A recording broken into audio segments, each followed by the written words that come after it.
So last week in chapter 14, started where Jesus was in Gethsemane, and he had Peter, James, and John with him to pray. The rest of them were there, but they were kind of pulled out to a little closer place. But anyway, he went back and forth between them, between his private place and back to them, and they were continually asleep. On the third time, they came back, and that was about the time that Judas comes in with the posse of people to come and get them. They said that it was about 200 to 600 Roman soldiers is the number that they're throwing down. So they had no intention of Jesus getting away from them at all. Not run, but that's just the way it was. And then the last thing we see from last week is this guy running away who was naked, and the scholars are telling us that that was probably John Mark himself, and we went through that story and what probably could have taken place. And then Jesus is taken to the high priest, which is Caiaphas at that time, and basically starts a trial. And Peter is the only one that follows close enough to be in the area, and he is in the courtyard warming himself, and it says with the guards. So actually he's kind of brave if you think about it. This is the beginning of all the trials that are going to happen in succession on this evening. So, and I said Caiaphas was the high priest. He was not. It was Annas was the high priest, and then Caiaphas. He's going to go to Caiaphas next, which is his son-in-law, and then he's going to go to the Sanhedrin, and those are the religious trials that he'll go through. Then he'll go to basically civil court, or the secular court, and he'll see Pilate first, and then go to Herod Antipas, and then go back to Pilate, and that will be it. So now we can begin this week in verse 55 through 59. Doug, if you would start us off, please. 55 through 59. Yes, sir. Now the chief priests and the whole council were seeking testimony against Jesus to put him to death, but they found none. For many bore false witness against him, but their testimony did not agree. And so some stood up and bore false witness against him, saying, we heard him say, I will destroy this temple that is made with hands, and in 3 days I will build another not made with hands. Yet even about this, their testimony did not agree. Okay. So we see where we have twice here, bore false witness very clearly. And according to the law in Deuteronomy 19:16, false witnesses should have had serious consequences. So they should have been put to death, but yet nothing was mentioned. They were obviously not the target. They were being put up, maybe paid, probably paid, who knows. And it's interesting that they were there in the middle of the night. This was late at night, and there's witnesses. How do you do that? This was very orchestrated, very not well, but it was orchestrated for sure.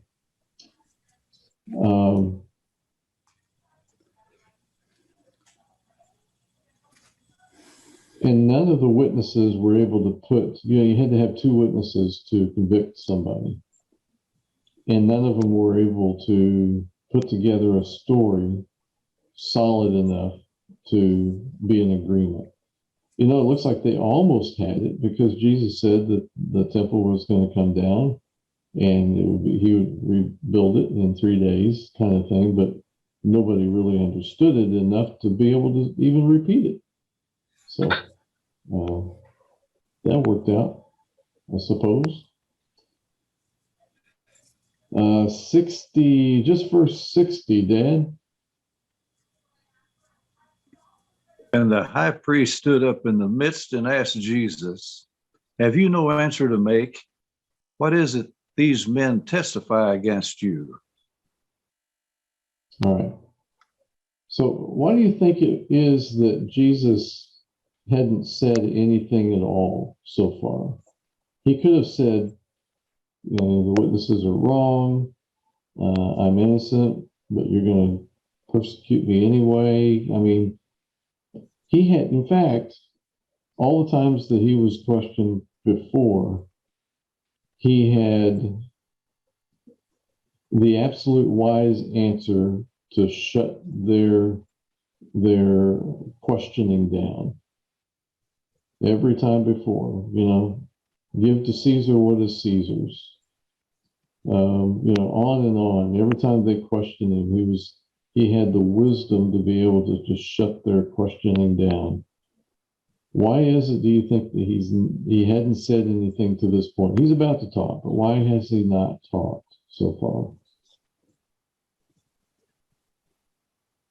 How about if we look back at verse 36, Well, where it said, and he said, Abba, Father, all things are possible for you. Remove this cup from me, yet not what I will, but you will. yeah, well, he was certainly yielding to the Father's will. But kind of what I'm looking for is prophecy. What was the reason that he didn't, while he was being tried so far, he hadn't said a word? But if you look in Isaiah 53, 7 and 8, that's another one. He was oppressed and he was afflicted, yet he opened not his mouth. Like a lamb that is led to the slaughter, and like a sheep before its shearers is silent, so he opened not his mouth. So all this time being accused and so forth, and he's just staying quiet. Also, I think this was brought out by Mike Winger, that Jesus is playing our role, the guilty one. He's playing our role in being accused, where we would stand before a holy God, which, unlike the Sanhedrin, but nevertheless, we're going to stand before a holy God and have no excuse and absolutely nothing to say, because we're totally guilty. And so, in a sense, Jesus is playing that role right now, being totally guilty, nothing to say. But he's about to say something. 61, just 61, no, 61, 62, Andrew. All right. But he was silent and did not answer. Again, the high priest asked him, "Are you the Messiah, the Son of the Blessed One?" Jesus said, "I am. And you will see the Son of Man seated at the right hand of power and coming with the clouds of heaven." Okay, now it's on. So Jesus was not convicted at the testimony of anyone but himself. So the word for God here is blessed, because they wouldn't say the name of God. They wouldn't write it. They wouldn't say it. It was too holy. And so it was used. Blessed is the word for God that is used here. And it is only used here in this instance in the New Testament. So it's pretty rare. R.T. France brought out that this is the Christological climax of the gospel, because Jesus said that he is the I am. He starts out his statement with I am, and that alone would convict him of in their mind, heresy. Mark is often accused of not having a high enough Christology. It doesn't. They say that he didn't bring out the deity of Jesus enough. But as we've seen, as we've delved down into it, Mark really does. You just got to look at it. And here it's very clear. When he starts out the words I am, he's bringing it hot and heavy. In 62, he's got a very direct reference. He could have just stopped and said I am. But he's got a very direct reference to some prophecy in Psalm 110:1, where it says, the Lord says to my Lord, sit at my right hand until I make your enemies your footstool. So that sounds familiar with what he was saying.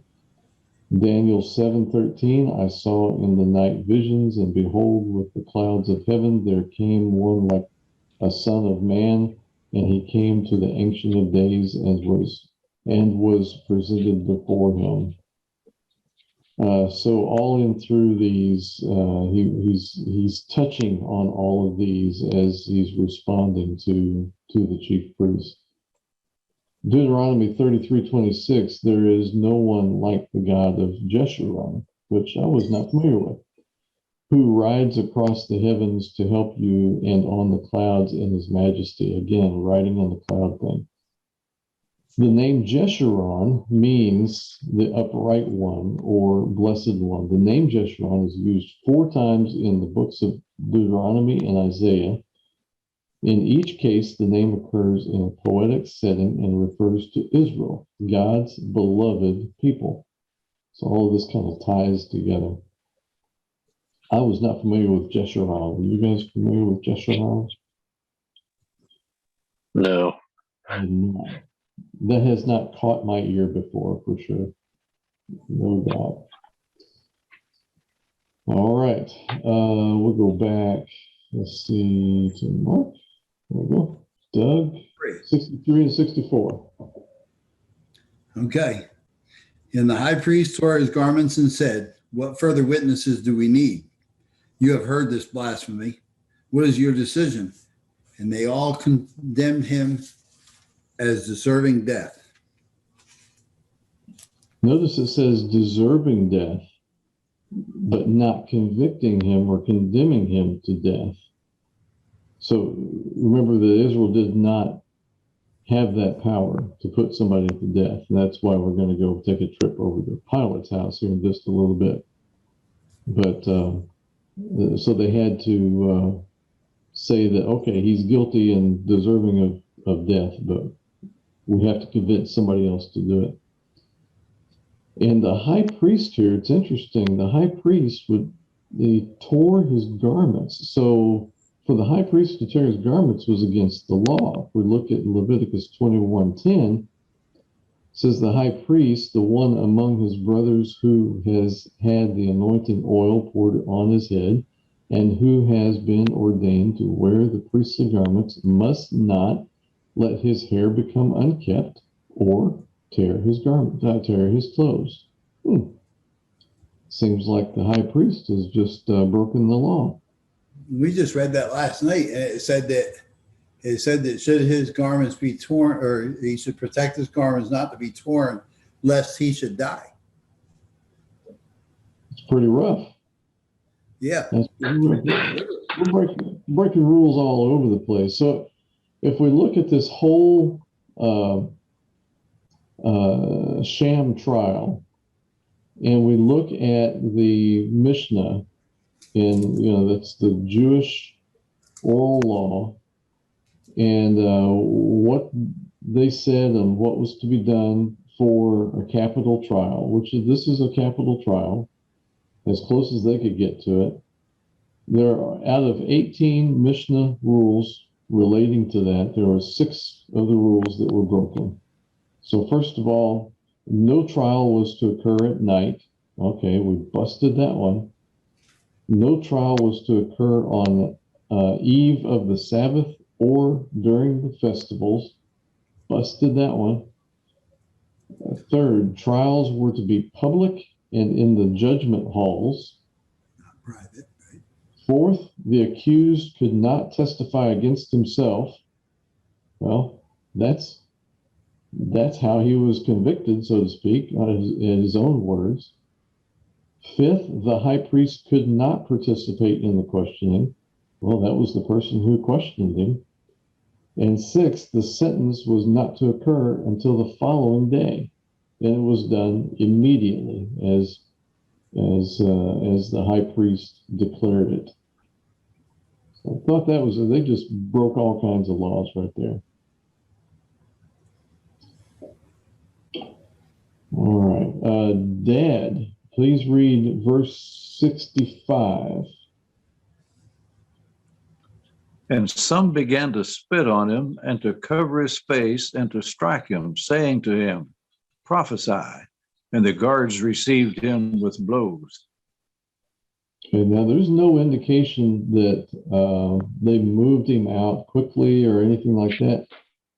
So it almost appears like the chief priest and the 71 elders, the boys, might have been beating on them themselves, but it's not clear.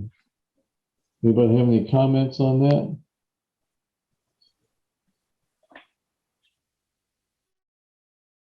Now, the guards certainly received him with blows, it says. Well, But since this occurred at night, the general public didn't see anything, so they were free to do whatever they jolly well pleased. I guess so. I guess so. Rough stuff. All right, 66 and 67, Andrew. All right. All right. While Peter was below in the courtyard, one of the servant girls of the high priest came by. When she saw Peter warming himself, she stared at him and said, "You were with Jesus, the man from Nazareth."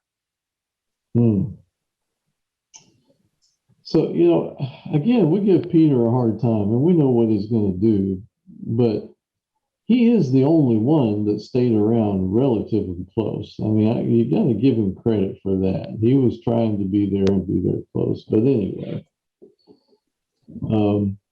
there was one commentator, I thought it was pretty good, and it gives Peter a hard time, but it is an analogy. It says we shouldn't be distant from the Lord, warming ourselves in the camp of the enemy, because you'll find yourself denying association with the Lord. So I could see a sermon out of that,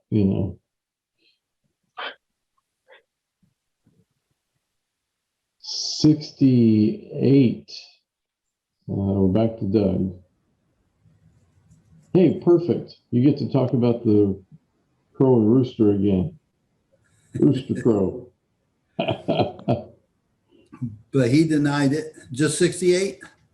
Just 68. Okay. But he denied it, saying, "I neither know nor understand what you mean." And he went out into the gateway, and the rooster crowed. Okay. You want to give We us could say the cockerel blowed. say Or again? we could say the cockerel blew. Cockerel blue or something like that. Give us a quick rundown of what you did last week. Again? Yeah, just real short. Just was that a rooster or was it not? No, it would not have been a rooster. Because Okay. roosters are considered, and this is by Mishnah law, an unclean bird, and they were not allowed to be within the city limits of Jerusalem. Though, however, there was a man that would blow a horn twice in the morning. The first time would be for the priests to arise to get ready to perform their work in the temple. And the second one would be to let them know that it was time to go perform their duties in the temple. And this man was called a cockerel, and he would blow his trumpet. So rather than a rooster crowing, it would be a cockerel blowing on his trumpet, or they say also it could have been a ram's horn. Because I don't know how musically inclined they were back then. That's just my little humor I threw in. Oh, very, very nice. Very nice. All right. Interesting.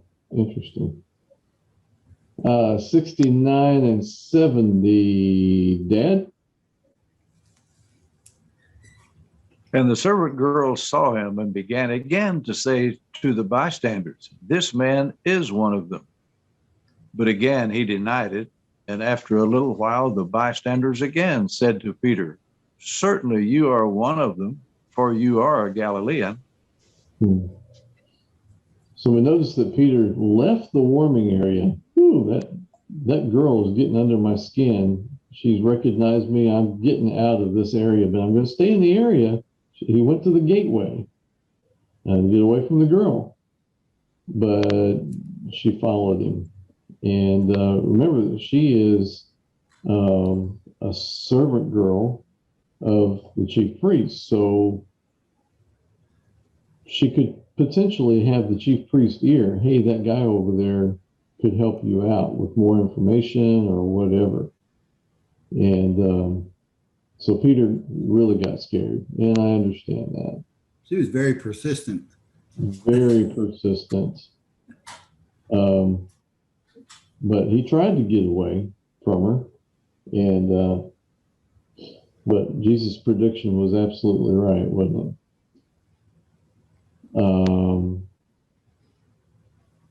And then her message caught on to the bystanders, and that they started noticing, hey, you sound a little different. You've got this Galilean accent.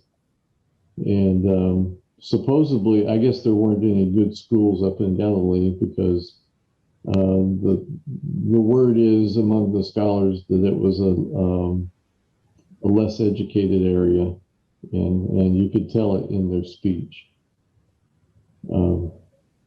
And one of the commentators said that your speech will give you away. Okay, another good sermon there. Anybody's prone to give a sermon on that, your speech will give you away. That's pretty good. 71. Andrew. But he began to curse, and he swore an oath. "I do not know this man you're talking about." So your speech, especially during a trial, will give you away.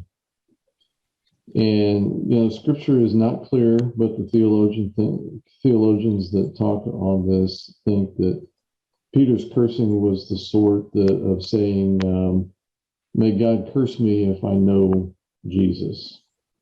And so it was pretty severe and direct. So this is a huge failure, but we also have to keep in mind that all huge failures of key personalities in the Bible, in Scripture, are of people that we highly respect. And so we wonder if the Lord designed it this way, so that we could look to those huge failures of people that we respect and realize that we could fail too, but still come back. And so it's almost a comfort that these fellows can fail in that way, and still be brought back and loved and so forth. 72, Doug, finish up the chapter, please, sir. And immediately the rooster crowed a second time. And Peter remembered how Jesus had said to him, "Before the rooster crows twice, you will deny me 3 times." And he broke down and wept.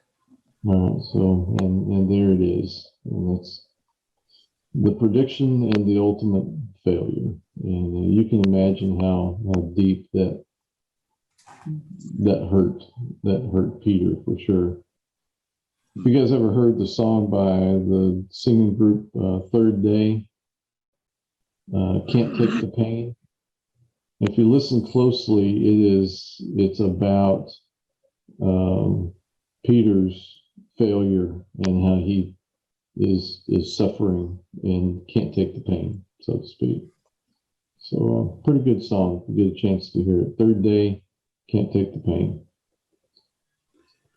So that will complete chapter 14, and we will continue next week with the start of 15. I'm not